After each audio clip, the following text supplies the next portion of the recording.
अस्सलाम वालेकुम दोस्तों।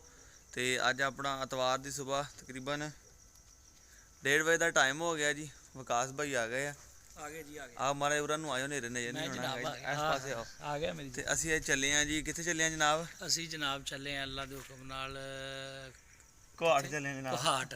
की गल हो गई, इन्नी भी यार दूर नहीं चले। अच्छा भुल तो गया। असी जा रहे हैं जी घाट। अल्लाह खैर करे असमत भाई ने बेल्जन मिलना इसका बच्चा छड्डन।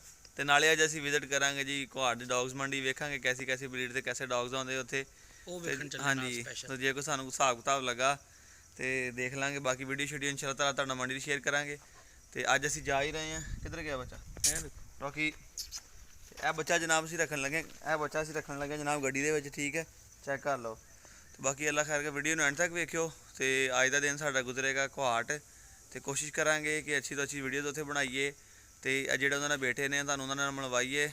जिस लड़के ने ट्रेन किया सीगा, मैं क्या सिस्मत भाई ने कहना उन्हें ही आना, मगर उन्होंने पछतो आँदी नाल कहना भाई आएगा ट्रांसलेट कर देगा। चलो ठीक तो जो उत्थे पहुँचांगे घाट तो एक वीडियो तुहानू भी दिखावांगे।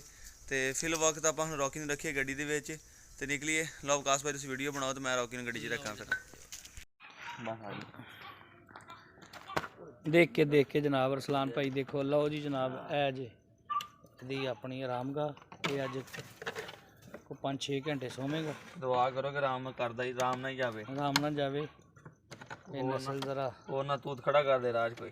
हाँ ठीक है जी, दिखा दो जरा तसल्लाना। है जनाब शहजादा जा रहे हैं जी। हाँ जी, अल्लाह खैर करे। तो निकलन लगे ही दोस्तों फिर। हाँ तो अज साढ़ा दिन गुजरेगा घाट। अच्छी लगे वीडियो लाइक कर दियो, कमेंट कर दियो। नवे पंजाबी शौक तो सबसक्राइब कर दियो। जिम्मेदारी ली दी तो इंशाल्लाह ताला इस तरह पूरी करी दी है जनाब, जिस तरह अज करन लगे। जिस तरह पुराने दोस्तों को पता होना, जोड़े कि दोस्त चैनल से नवे आए ने, तो उन्होंने वास्ते तो एक कह लो कि बड़ी फायदेमंद वीडियो कि साढ़े ट्रस्ट कर सकते हैं कि असीं किस तरह काम करीदा, की साडा तरीकाकार है। वीडियो अच्छी लगी लाइक करो, कमेंट करो, सबसक्राइब करो। मिलेंगे नवी वीडियो में। फिर अल्लाह हाफिज़।